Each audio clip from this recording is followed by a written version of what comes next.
Damai sejahtera Allah yang melampaui segala akal, kiranya memelihara hati dan pikiranmu di dalam Kristus Yesus Tuhan kita. Amin. Shalom. Horas Nadia Musalutna,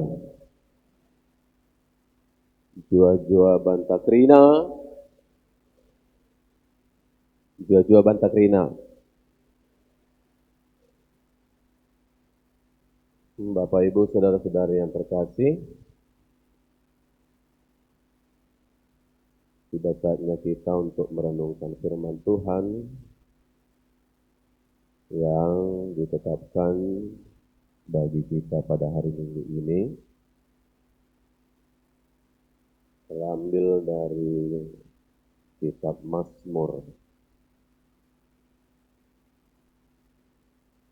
Bacaan kita tertulis pada pasal yang ke-50.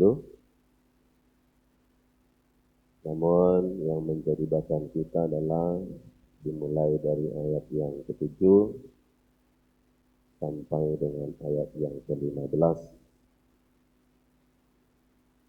Sebelum kita mencoba untuk merenungkan, menelisik nas kita ini, maka saya akan bacakan bagi kita terlebih dahulu.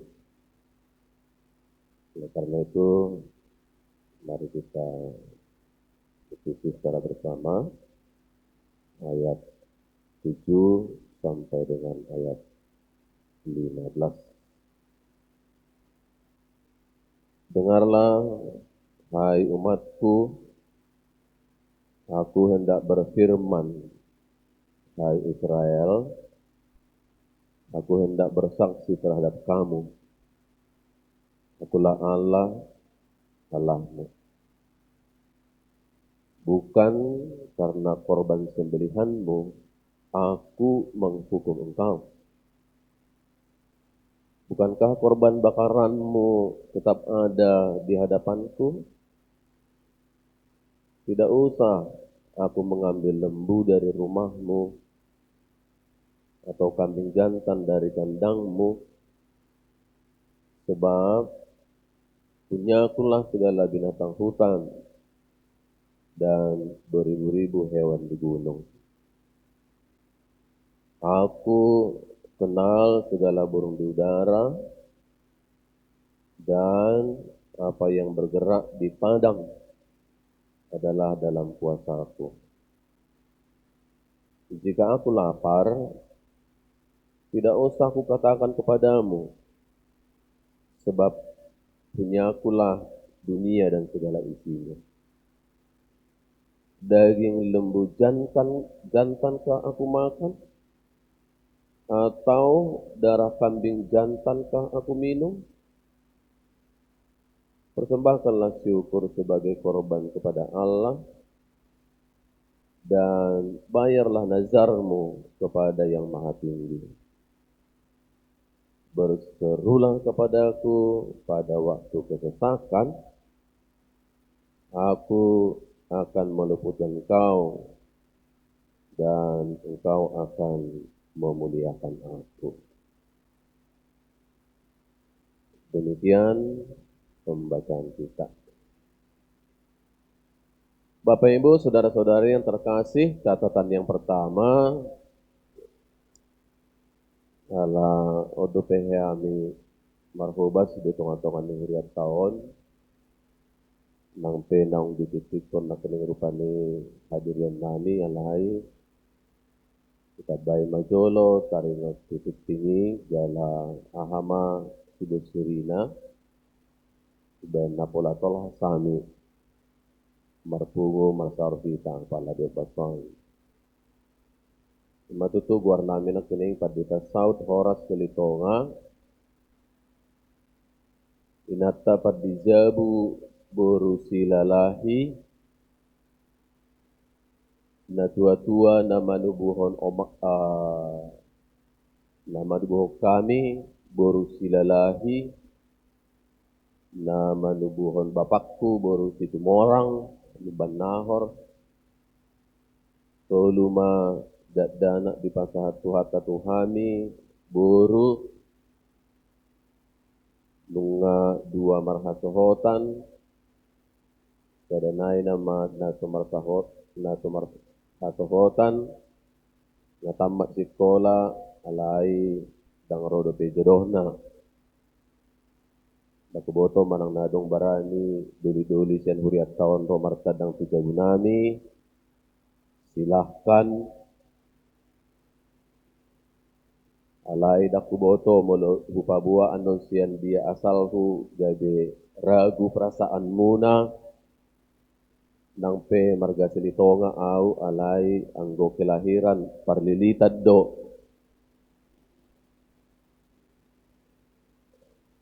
parlilitan songon natabo na kini ekkel munay alay tandatanya dua utaringot ekkelmu alay hiyaw marjanita di sada tempat duhudok parlilitan dua niku kiri kanan muka belakang inna jadi usukun ma amang padita kebetulan adik kelasku ay buasa marhusip-husip na kining halaki niku dak pola buhay bang buasa dak pola buha pabuah masuk niku alay adong sauti terburti ubigi gimana nasonge idu habeina dang nasonge parilita nate jadi do bain nahudok nakining jua-jua bantakrina na memastikan adong godong akutak kudison ido adong go ubay jo salina ijo ba jua-jua bantakrina bah garis dong sudahlah enggak apa-apa. Nah, jadi nunga opat be pahopui molo pangwaran nami opunisi clear. Gitu. Jadi mangulang mahamin waing di sada siang lembaga teologi ni HKBP na ginorana sekolah tinggi guru huria.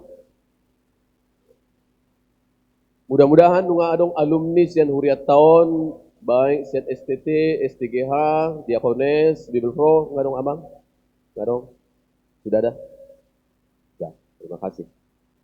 Ala di bagasan prinsip pelayananku sesuatu do gereja yang hidup dan yang bertumbuh itu kalau misalnya dari jemaat itu telah diberangkatkan orang-orang yang mau menjadi pelayan penuh Tuhan. Omong kosong buat saya kalau misalnya gereja yang besar dan lain sebagainya, tetapi belum ada memberangkatkan satu orang pun menjadi pelayan Tuhan. Dan menunggu adong itu menjadi sebuah bukti bahwa kehidupan keberimanan bertumbuh, berkembang dan lain sebagainya. Jadi lau sekaligus mahadoronami ala naing penerimaan mahasiswa baru na mahami las omma rupani promosina. Siapa tahu Bapak Ibu ada anak-anak kita yang mau terpanggil menjadi guru huria karena ada alumni guru huria di gereja kita memang Sibuya teh. Arwan. Beta tung adong akayana kota makamang na tertarik tu sekolah tinggi guru huria silakan mendaftar ala status ni sekolah nunga be diakui pemerintah. Ijazahna manang nabi suluitna diakui pemerintah. Seandainya rupani dang tertarik imana untuk pelayanan khusus di gereja, bisuluitna bodo dipakai untuk kemanapun.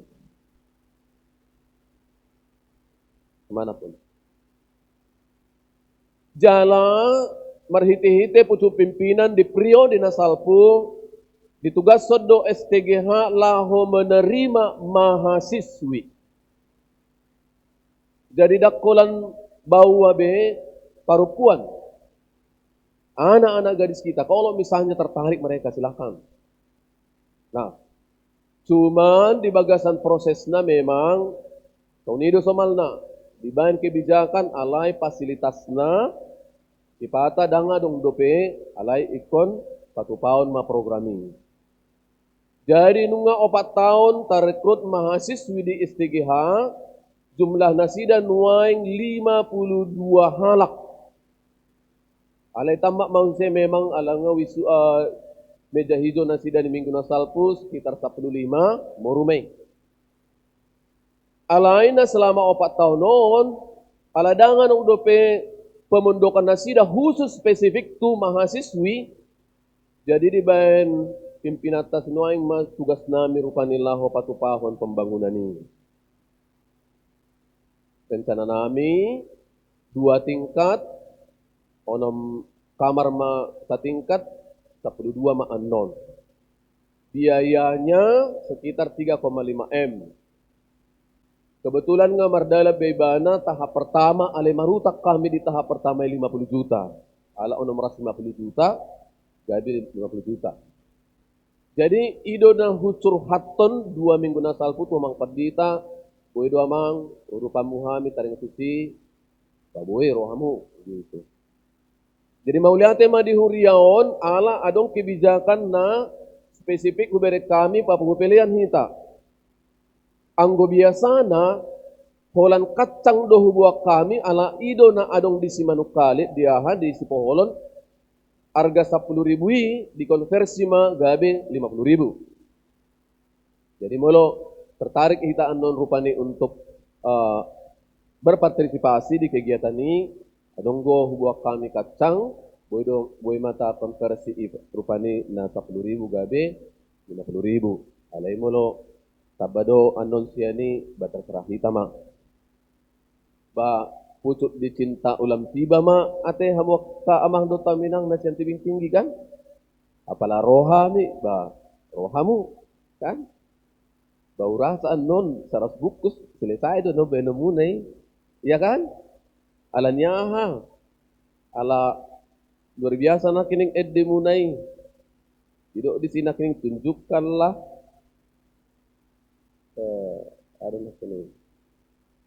tunjukkanlah jalan hidupku. Jadi hubereng hamu akamang dotaminang nga senior hamu, kupikir dang tunjukkan be, alenung nga be dijalani hamu kasitong na jalan Tuhan ini kan? Sudah kan? Gabi kan? Margita itu pawopu dan lain sebagainya. Nah, jadi molo edena kining rupanya tunjukkanlah jalan hidupku. Saya kira bukan itu lagi. Tuhan, saya sudah menjalani jalan yang engkau telah tuntun, engkau telah tunjukkan. Kupikiri dorate na. Nah, jadi laku mana katanya kan? Iya. Jadi sa sitong na dakolan pembangunan asrama putri nang hupatu pahami selama 4 tahun kami di sini marhiti-hiti na menjual kacang boy do papunghami argani onopulu organ. Mula dong akka keluarga tanah alumni STGH sebelum 4 tahun yang lalu organ hanya 2 atau 3 di situ. Tapi 2022 dengan jalan seperti ini gereja-gereja kecil mereka merespon dengan kacang itu dalam tempo 1 tahun kita bisa mengumpulkan 60 organ. Jadi dengan fasilitas sidang boy bedohonon ni mahasiswa nami dia tidak bisa main organ. Baru ada mamu saya beri kami tempat makan mahasiswa dan memadai be dalam tempo 1 tahun bisa diselesaikan dengan harga 3,5 M. Opuye porus nasalpu do meresmikan ini ya dalam tempo 1 tahun 3,5 M. Aduh sarana, holan menjual kacang do. Jadi saya sebagai personnya di situ sudah menikmati mujizat melalui kacang itu. 2024 ada dosen kami beberapa orang, tapi fasilitas rumah dosen gak ada. Kita bangun 3 unit, 750 juta dalam tempo 4 bulan selesai hanya dengan kacang. Mujizat kacang saya sudah rasakan. Ada tangan-tangan Tuhan rupanya. GMF na udah kami gedung multifungsi tempat mahasiswa mangan ale tingkat 2 na gabe ruang kuliah baik dono nami do adonggo ketua ni HKBP mangan sumbangan na ya tidak terkira dalam perhitungan logikanya yang sangat besar bantuan mereka. Tutudang dakolay kong songoni alai ima rupani na hubay kami laho mencoba untuk menyelesaikan akta kegiatan yang sepatu tahun. Jadi mula dong pedi bandison na papungo pilihan tujolo itu saya lihat sebagai kebijakan dari gereja ini karena sebelumnya belum pernah kita rasakan, ya. Semoga Tuhan memberkati, ya. Tapi kacang yang kami bawa itulah sebagai fasilitas Tuhan untuk memberikan berkatnya kepada Sekolah Tinggi Guru Huria secara khusus. Jadi ima haroronami lahom mensosialisasikan taringot tusikulata. Ati tungadong akan ako tanda berminat silahkan mendaftar. Baru napa duahon ada dong program nami pembangunan asrama putri. Mudah-mudahan tulus marhiti tangan-tangan Tuhan yang telah berkumpul pada saat ini. Oleh contoh istilah kata tanda kutip donda. Kedatangan saya adalah untuk meminta sedikit apa yang Tuhan telah titipkan kepada Bapak Ibu Saudara-saudara. Meminta apa yang telah Tuhan titipkan kepada saudara-saudara. Pasal 5. Cocok hamba kamang Dato' Minang? Mantap manoni? Catatan yang kedua tentang khotbah kita pada saat ini. Bapak Ibu saudara-saudari yang terkasih, tema kita pada hari Minggu ini dikatakan dunia dan segala isinya adalah milik Tuhan. Dunia dan segala isinya adalah milik Tuhan. Yang dalam bahasa Batak disebut dengan guru di debatado portibion rodi nasa isina. Dunia dan segala isinya adalah milik Tuhan. Guru di debatado portibion rodi nasa isina. Tema dalam bahasa Indonesia yang ditetapkan, jika kita coba tafsirkan, itu berarti bahwa Tuhanlah yang mempunyai segala sesuatu yang ada dan tidak ada yang lain yang dapat mengklaim secuil pun dari sana sebagai milik pribadi atau personal. Itu secara sederhana. Namun dalam bahasa Batak dapat diartikan bahwa segala sesuatu itu adalah dalam kendali atau pengaturan dari Tuhan. Nah, kalau kita coba melihat dua premis ini dalam bahasa Batak dan bahasa Indonesia, tentu yang mau dimaksudkan pasti lebih dekat dengan bahasa Indonesia itu.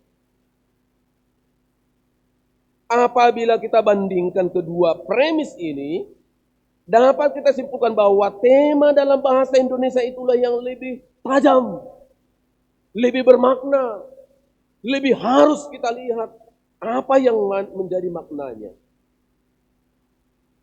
Kalau dalam bahasa Batak misalnya kita tafsirkan, ungkapan itu atau premis itu hanya sesuatu itu adalah dalam kendali Tuhan. Hanya dalam kendali Tuhan.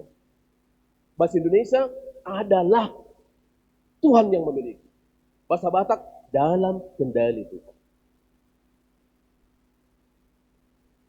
Bapak Ibu saudara-saudari yang terkasih, secara sepintas premis tema ini sebenarnya tidak sulit untuk kita pahami dan kita yakini. Benar kan? Apa susahnya kalau misalnya disebut dunia dan segala isinya adalah milik Tuhan? Apa susahnya?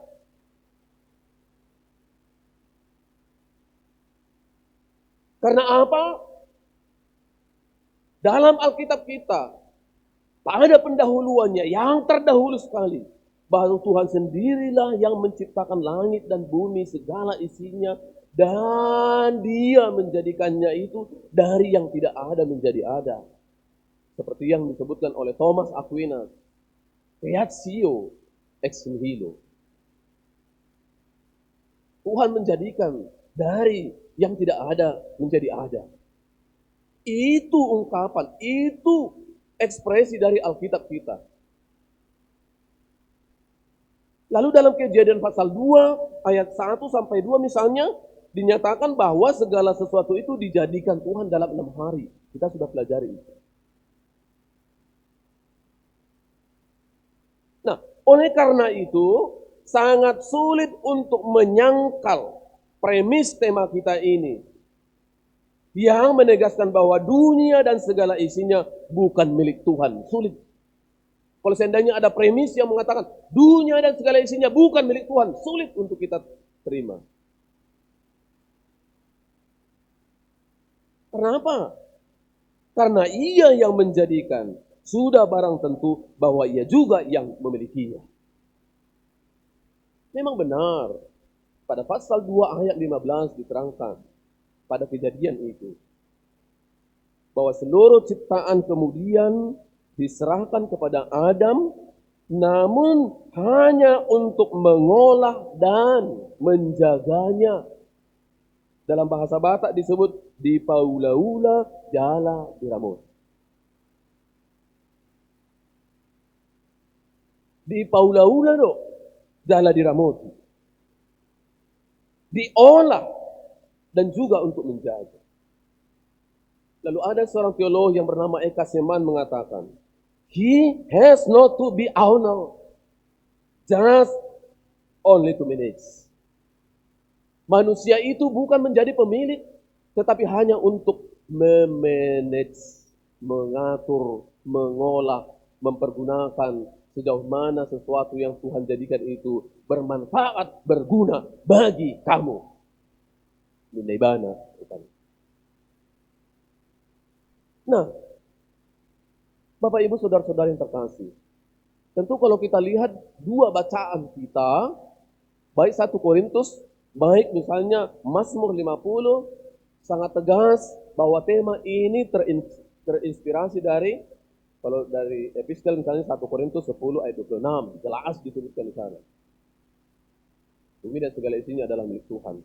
Namun kalau kita lihat dalam khotbah kita Mazmur 50, tegas disebutkan pada ayat 10. Sebab punyakulah segala binatang hutan dan beribu-ribu hewan di gunung. Sebab punyakulah. Dalam Mazmur disebut binatang hutan, beribu-ribu hewan di gunung. Tapi 1 Korintus 10 ayat 26 jelas menyebutkan bumi dan segala isinya adalah milik Tuhan. Namun Bapak, Ibu, Saudara-saudari yang terkasih, tentu yang menjadi pertanyaan bagi kita, setelah kita lihat tadi misalnya proses perjalanannya bahwa Tuhan sendiri yang menciptakan, dari yang tidak ada menjadi ada, kemudian diberikan kepada manusia untuk di-manage, hanya untuk manage, tapi kepemilikannya tetap bagi Tuhan. Tentu yang menjadi pertanyaan bagi kita adalah, mengapa ungkapan ini harus dikumandangkan? Adakah orang atau adakah manusia yang sanggup untuk mengklaim bahwa segala sesuatu itu bukan milik Tuhan, atau telah ada oknum yang lain yang berani mengklaim bahwa segala sesuatu itu menjadi miliknya atau menjadi milik seseorang? Tentu ini yang menjadi pertanyaannya. Sudedo hita mengakui debatado na punasa saluhut. Tidak ada yang menyangkal itu. Tapi yang menjadi pertanyaan, kenapa hal ini harus diungkapkan? Puasa. Terlebih, ungkapan ini disampaikan kepada orang Israel pada saat itu, yang tanda kutip kita sebut sebagai orang-orang yang mengakui Tuhan itu adalah Allah, Yahweh, Elohim, dan lain sebagainya. Lalu kok ada ungkapan ini? Tentu inilah yang menjadi pertanyaan bagi kita pada saat ini juga. Siapa sih yang menjadi persoalan yang tidak mengakui bahwa segala sesuatu ini itu adalah milik Tuhan. Adakah orang atau oknum yang telah mengklaim seberani-beraninya mengatakan dunia dan segala isinya bukan milik Tuhan tapi milik saya? Nah adong do, ubay na pola diangkat temaon nagabi janita di hita. Saya kira kita yang hadir di sini semuanya mengaku bahwa segala sesuatu adalah milik Tuhan. Persoalankah itu bagi kita? Persoalankah? Saya kira enggak kan? Persoalan berat kita. Anggo sob, anggo nagabi persoalan di dang rohi tatuson. Ketika kita hadir di sini tentu itu sebagai ungkapan ekspresi yang mengatakan bahwa Tuhan itulah yang berkuasa atas segala sesuatu, termasuk diri dan kehidupanku. Nah, tentu ini yang menjadi persoalan yang mesti kita lihat. Bapak Ibu saudara-saudara yang terkasih. Mazmur 50 ayat 1 sampai 23 secara keseluruhan yang ditulis oleh Asaf, keturunan dari Gersom, yang kemudian oleh Daud dijadikan mereka menjadi penyanyi di bait suci Tuhan yang kita sebut sebagai prokantor. Kita dapat bahasa itu pada 1 Tawarik pasal 16 misalnya. Kalau kita perhatikan, masuk kepada tema pada saat ini, tentu nyanyian yang diciptakan oleh Asaf ini adalah sebuah nyanyian yang berisi teguran kepada bangsa Israel yang pada suatu masa telah jatuh kepada satu pemahaman yang boleh dikatakan dengan istilah teologi transaksional. Sebenarnya ini yang menjadi persoalan. Pada zaman itu, terlebih pada zaman Hizkia dan selanjutnya, terjadi pergeseran pemahaman tentang kebertuhanan. Hizkia mereformasi supaya bangsa itu memang benar-benar takut dan taat kepada Tuhan. Tetapi pada prosesnya terjadi pelencengan teologi. Itulah yang kita sebut sebagai teologi transaksional. Apa maksudnya teologi transaksional ini? Yang dimaksud dengan teologi transaksional adalah suatu pemahaman yang menekankan bahwa semakin kita memberikan banyak persembahan atau korban bakaran, maka dengan sendirinya Tuhan akan semakin terikat untuk harus mengabulkan segala keinginan mereka. Itu teologi transaksional itu. Semakin banyak memberi seseorang misalnya melalui korban bakaran atau apapun itu, maka dengan sendirinya Tuhan akan semakin terikat untuk harus mengabulkan segala keinginannya.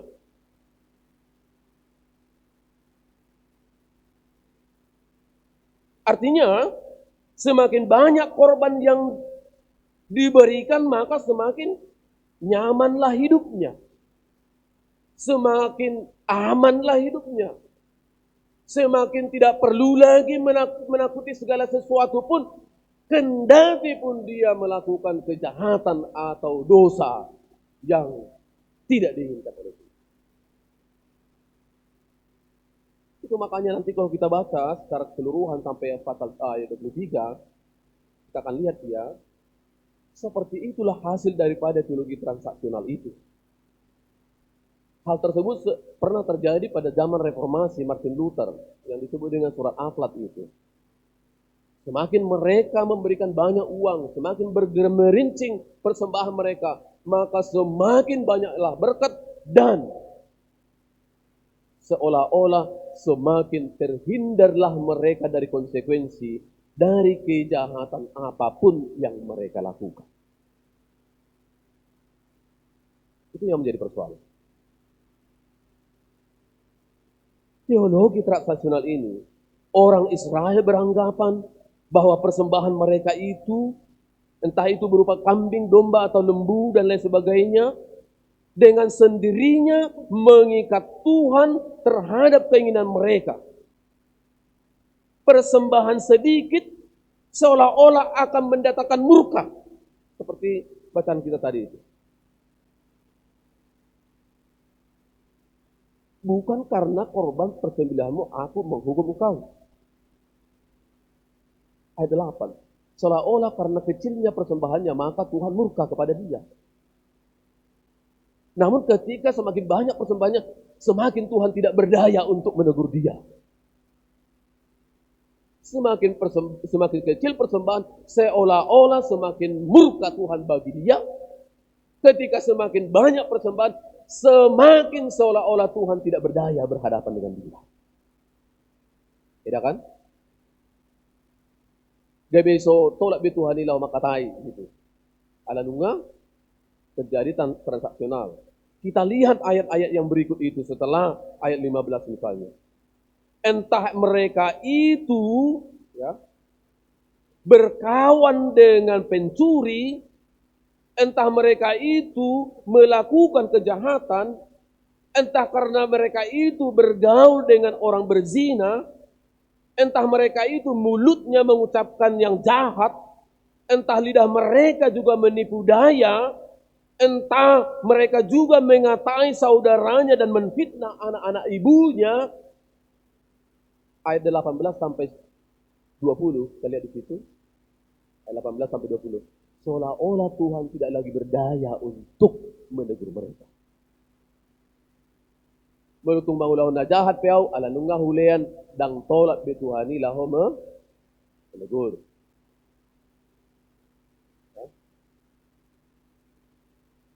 Berkawan pun mereka dengan pencuri, Tuhan itu tidak sanggup lagi untuk menegur.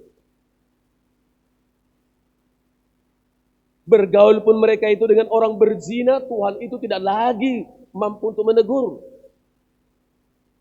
Mulut mereka misalnya mengucapkan yang jahat, Tuhan itu seolah-olah tidak lagi sanggup untuk menegur. Lidah mereka menipu daya, mengatai saudara-saudaranya, memfitnah kakak adiknya, gak lagi menjadi problem. Karena mereka itu sudah memberikan persembahan sebanyak-banyaknya kepada Tuhan. Nah, tentu yang menjadi persoalan, menjadi pertanyaan, mungkinkah persoalan yang dilihat oleh Asaf ini menjadi indikator kehidupan pada zaman sekarang? Ini yang menjadi persoalan.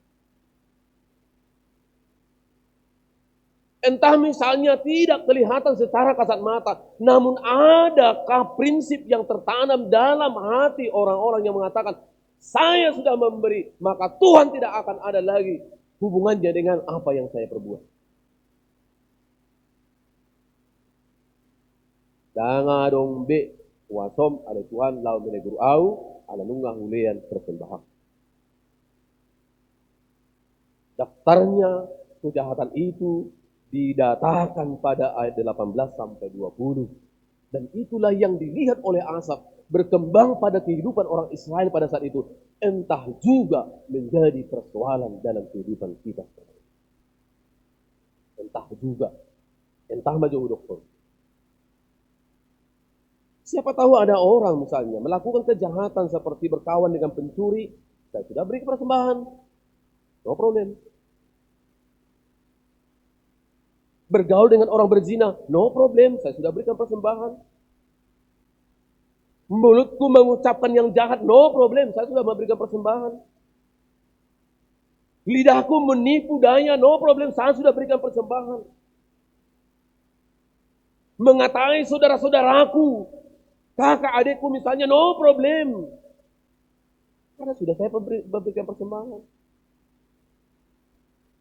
Memfitnah anak-anak daripada orang tuaku, entah mungkin bapak udana mai rupani mana bapak tuana, anak ni bapak udana, saling memfitnah, no problem. Karena sudah memberikan persembahan. Itu bahaya yang dilihat oleh Asaf. Tentu saya katakan bahwa adakah indikator itu? Tentu hanya sebagai indikator. Saya yakin itu mungkin tidak ada di antara kita. Namun itulah maksud dan tujuannya, sehingga kenapa sih tema ini harus dikumandangkan? Dunia dan segala isinya adalah milik Tuhan. Kenapa sih? Siapa sih yang protes tentang ini? ternyata yang berlaku, yang harus dikumandangkan tema ini adalah karena banyak orang yang berpikir seperti ini. Teologi transaksional yang dihadapi oleh Israel pada saat itu. Dan saya katakan lagi, entah itu pada zaman. Nah, disitulah Bapak Ibu Saudara-saudara yang terkasih, sehingga tema ini dikumandangkan. Dunia dan segala isinya adalah milik Tuhan. Oleh karena itu, tidak mungkinlah Tuhan hanya oleh karena kita berikan kambing, lembu, domba, sehingga Tuhan tidak lagi untuk berdaya untuk melakukan apapun terhadap kita. Loh, bukankah semuanya milikku? Nah, bukankah semuanya itu milikku? Bah, tidak mau. Adalah kau kambing tua rupanya persembahanmu gabe. Kira, oh dia mah. Jadi mereka berpikir bahwa Tuhan itu sama orang Israel pada saat itu ya. Mereka berpikir bahwa Tuhan itu sama seperti dewa-dewa yang lain yang meminta tumbal atau entah apalah itu namanya supaya mengikat Tuhan tidak berdaya lagi. Lalu dengan sendirinya dia berleha-leha untuk melakukan apapun. Kalau kita lihat misalnya 1 Raja-Raja Pasal 16 ya. 1 Raja-Raja Pasal 16. Ahaz sendiri salah satu raja orang Israel berani mempersembahkan anaknya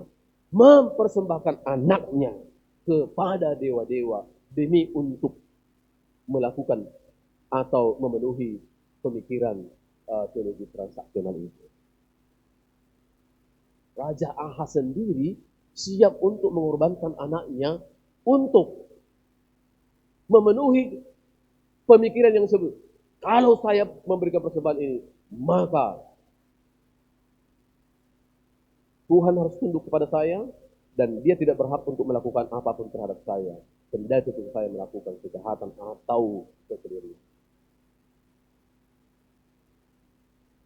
Mereka berpikir bahwa Tuhan itu sama seperti manusia yang dapat disogok.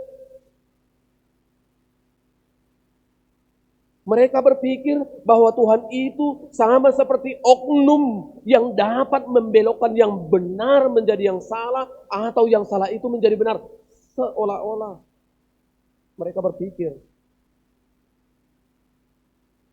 Mereka berpikir bahwa Tuhan itu yang dapat dihutang budikan. Oleh karena persembahanku, Tuhan berutang budi kepada saya. Untuk hal pemikiran itulah yang disebutkan bumi dan segala isinya adalah milik Tuhan.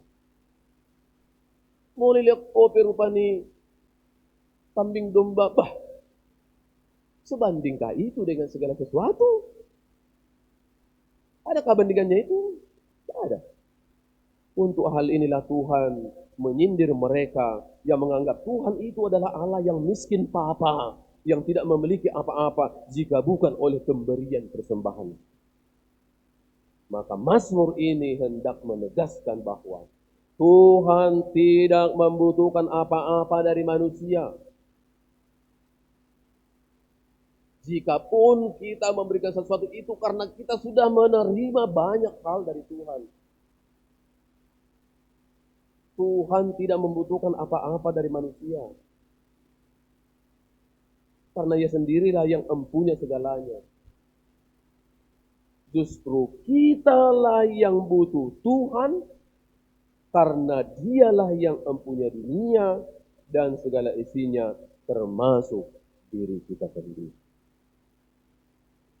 Nah, oleh karena itu, kendati pun seperti itu yang menjadi tema kita, yang mau dimaksudkan dari kita, hendak memberikan peringatan mungkin bagi bangsa Israel melalui Asaf memang menjadi sebuah peringatan.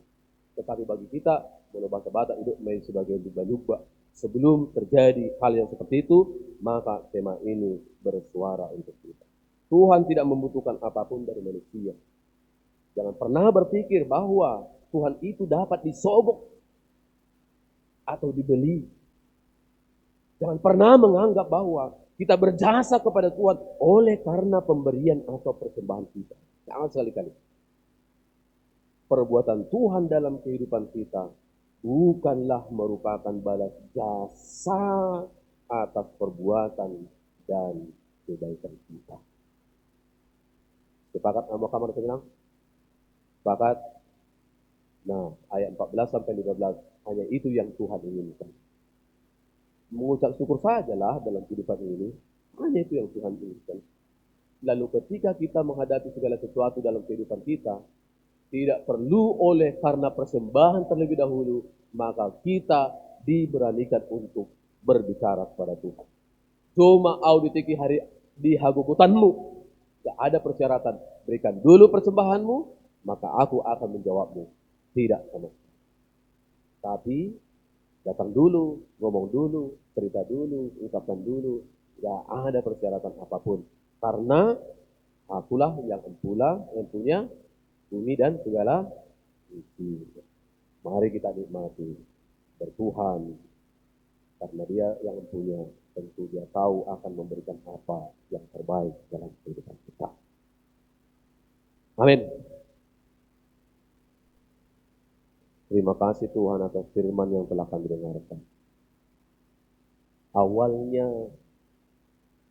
kami merasa bingung kenapa Tuhan mengungkapkan hal bumi dan segala isinya adalah milik-Mu. Bukankah itu menjadi pengakuan kami sejak dahulu kala? Siapakah kami di hadapan-Mu? Hanya debu. Kau jadikan kami dari debu tanah menjadi berharga oleh karena Engkau memberikan nafas kehidupan. Lalu adakah di antara kami berani mengklaim bahwa bumi dan segala isinya adalah milik kami sendiri? Jika itu ada indikasinya, atau ada orang yang berpikiran, ya Tuhan, kami mohon ampun. Berilah kami segala pengertian supaya kami tetap mengakui bahwa Engkau lah yang berkuasa atas hidup dan kehidupan kami. Dalam sejarahnya, bangsamu itu Israel sempat jatuh dalam pemahaman transaksional, seolah-olah Engkau ditempatkan sebagai Tuhan yang maha miskin. Jika tidak diberikan persembahan, tidak memiliki apa-apa. Lalu ketika diberikan persembahan, maka tidak berdaya lagi untuk menegur kami apapun yang menjadi kesalahan kami. Tentu ini menjadi sebuah kekeliruan. Namun kami harus pegang firman-Mu pada ayat 14 dan 15. Karena Engkau yang empunya, Engkau memberikan dunia dan segala isinya, kami olah demi kepentingan kehidupan kami sendiri. Kami mengucap syukur, bersyukur ya Tuhan. Engkau memberikan segala sesuatu untuk memenuhi segala kebutuhan kami. Maka penuhilah kebutuhan kami melalui segala Engkau sediakan, dan kuatkan kami untuk melakukan segala pekerjaan kami, dan jadikan itu menjadi saluran berkat-Mu. Satu hal yang boleh kami pegang, jika kami datang ke hadirat-Mu, tidak ada persyaratan harus terlebih dahulu memberikan persembahan. Apalah persembahan kami? Sebab Engkau lah yang punya segala sesuatunya, dan diri kami juga. Maka kami serahkan hidup dan kehidupan kami. Apapun yang kami curahkan, bersegeralah ya Tuhan untuk menolong dan menjawab kami, supaya kami tetap selalu dalam mengucap syukur, bergembira, bersukaria, karena kami tetap ada dalam lindungan Tuhan yang sebenar-benarnya. Amin.